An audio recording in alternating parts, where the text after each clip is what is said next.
Assalamualaikum warahmatullahi wabarakatuh. Di sini kami akan mempresentasikan tentang hak cipta dalam karya digital dan media sosial. Kami beranggotakan 5, yaitu Salsa Dila Juwita, Cangnara Eva, Nila Agatha, Farika, Vika Dwi. Definisi hak cipta digital. Hak cipta digital merupakan perlindungan hukum terhadap karya-karya kreatif yang dibuat, didistribusikan, atau diakses dalam bentuk digital. Berdasarkan Undang-Undang Nomor 28 Tahun 2024 tentang hak cipta, ciptaan yang dilindungi mencakup karya dalam bidang ilmu pengetahuan, seni, dan sastra, termasuk program komputer, basis data, dan karya digital lainnya. Selanjutnya akan dipresentasikan teman saya. Selanjutnya, jenis karya digital yang dilindungi hak cipta. Yang pertama, konten video atau karya sinematografi. Video mencakup film, vlog, dokumenter, hingga konten pendek di platform seperti TikTok atau Instagram Reels. Perlindungan mencakup urutan gambar bergerak, baik bersuara maupun tidak, yang dapat dilihat. Contohnya, film layar lebar, video tutorial, dan iklan digital. Foto yang selanjutnya, foto atau karya fotografi. Semua hasil karya fotografi yang dihasilkan dengan kamera, termasuk kamera HP, merupakan objek hak cipta.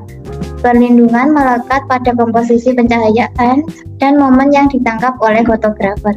Contohnya foto jurnalistik, foto produk, dan foto pemandangan. Yang ketiga, ilustrasi, yakni hasil seni rupa 2 dimensi yang memberikan visualisasi atas suatu ide atau teks. Ini mencakup karya yang dibuat secara manual lalu digitalisasikan maupun yang dibuat langsung menggunakan tabel grafis. Contohnya gambar karakter, lukisan digital, dan sketsa medis. Yang keempat, musik dan lagu. Perlindungan musik bersifat ganda, yaitu karya musik meliputi melodi, lirik, aransemen, dan rekaman suara meliputi perlindungan terhadap hasil rekaman suara dari musisi tersebut. Yang kelima, podcast atau karya rekaman suara.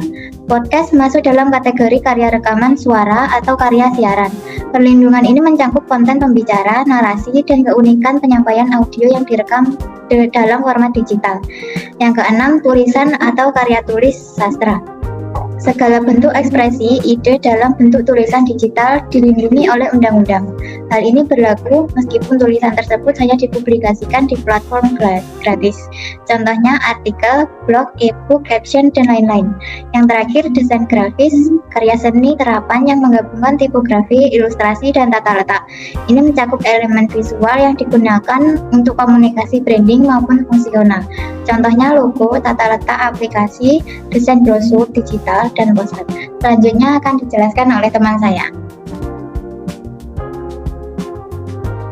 Selanjutnya ada mekanisme perlindungan hak cipta. Yang pertama ada pencatatan ciptaan. Meskipun hak cipta bersifat otomatis atau deklaratif, melakukan pencatatan resmi ke negara memberikan kekuatan hukum yang mutlak dalam sengketa. Di Indonesia, pendaftaran dilakukan melalui sistem e-copyright, melalui sistem automisasi, berfungsi sebagai bukti kepemilikan pertama jika terjadi kasus plagiarisme di pengadilan. Kedua, ada penggunaan watermark. Watermark adalah tanda identitas yang disematkan pada karya digital untuk mencegah klaim sepihak. Jenis watermark ada 2, yaitu visible watermark yang membuat nama atau logo transparan menjadi terlihat di atas gambar atau video, dan invisible watermark itu data yang tertanam dalam kode file atau metadata yang hanya bisa dideteksi oleh software khusus untuk membuktikan keaslian karya meskipun gambar telah diedit. Yang ketiga ada lisensi kreatif atau Creative Commons.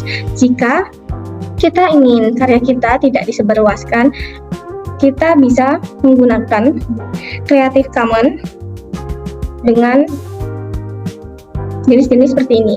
A. BY atau attribution harus mencantumkan nama Anda.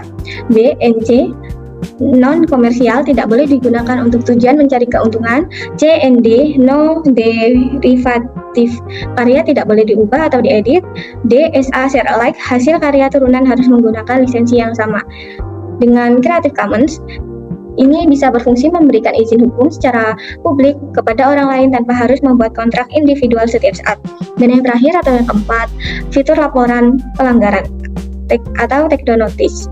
Platform media sosial menyediakan mekanisme DMCA atau pelaporan pelanggaran kekayaan intelektual untuk menghapus konten yang mencuri karya orang lain. Melalui mekanisme ini, pemilik hak cipta dapat melaporkan konten yang dicuri atau menggunakan karya tanpa izin dengan mengisi formulir copyright infringement report disertai tautan karya asli serta tautan konten yang melanggar. Setelah laporan diverifikasi, platform akan melakukan penghapusan konten dan memberikan teguran kepada akun pelanggaran. Bahkan dapat dihapus akunnya secara permanen apabila pelanggaran dilakukan secara berulang.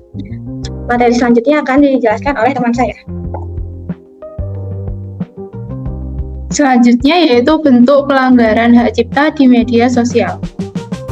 Bentuk pelanggaran hak cipta di media sosial ada 4. Yang pertama yaitu pengunggahan ulang tanpa izin. Salah satu bentuk pelanggaran yang paling umum terjadi adalah pengunggahan ulang konten tanpa mendapatkan izin dari pencipta aslinya. Tindakan ini jelas melanggar hak eksklusif pencipta untuk menyebarkan dan memperbanyak karyanya. Yang kedua, ada plagiarisme konten. Plagiarisme adalah bentuk pelanggaran hak cipta di mana seseorang mengklaim karya orang lain sebagai karya miliknya, baik sebagian maupun keseluruhan. Yang ketiga, ada penggunaan musik tanpa lisensi. Penggunaan musik tanpa lisensi biasanya digunakan sebagai latar belakang video di media sosial.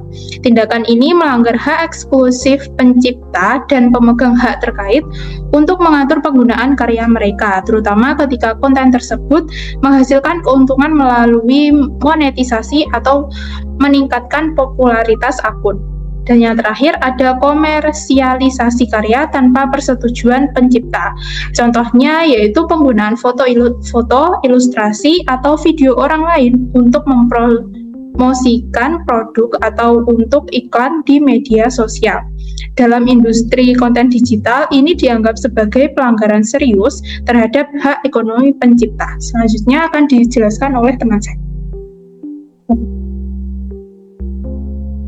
Tantangan dan upaya penegakan hak cipta di era digital. Yang pertama, tantangan penegak hak cipta. Di era digital membawa banyak sekali tantangan dalam menegakkan hak cipta. Salah satu masalah utama adalah kemudahan reproduksi dan distribusi konten digital yang bisa terjadi dengan cepat dan meluas. Yang kedua, ada keterbatasan regulasi dan mekanisme penegakan. Meskipun Indonesia telah memiliki Undang-Undang Nomor 28 Tahun 2014 tentang hak cipta, pelaksanaan penegakan hukum di ruang digital masih dihadapkan pada berbagai kendala. Yang ketiga, peran platform digital dan regulasi internasional. Platform digital memiliki peran krusial dalam penegakan hak cipta. Mereka bisa menerapkan sistem pelapor konten, take down notice, dan kebijakan hak cipta internal. Yang keempat, upaya peningkatan perlindungan hak cipta. Peningkatan perlindungan hak cipta di era digital tidak hanya bergantung pada regulasi, tetapi juga memerlukan upaya untuk meningkatkan kesadaran hukum di masyarakat. Kesimpulan pada materi tersebut, pada dasarnya Undang-Undang Nomor 28 Tahun 2014 tentang hak cipta sudah baik dalam hal mengakomodir terhadap perlindungan hak-hak dari pencipta atau pemegang hak cipta film, baik itu hak ekonomi maupun hak moral. Akan tetapi pada kenyataannya dalam perlindungan karya cipta dalam media online khususnya YouTube, aparatur penegak hukum kurang memperhatikan perlindungannya. Jika tidak ada pengaduan, maka tidak ada berjalan semestinya. Sekian dari kelompok 8. Terima kasih. Wassalamualaikum warahmatullahi wabarakatuh.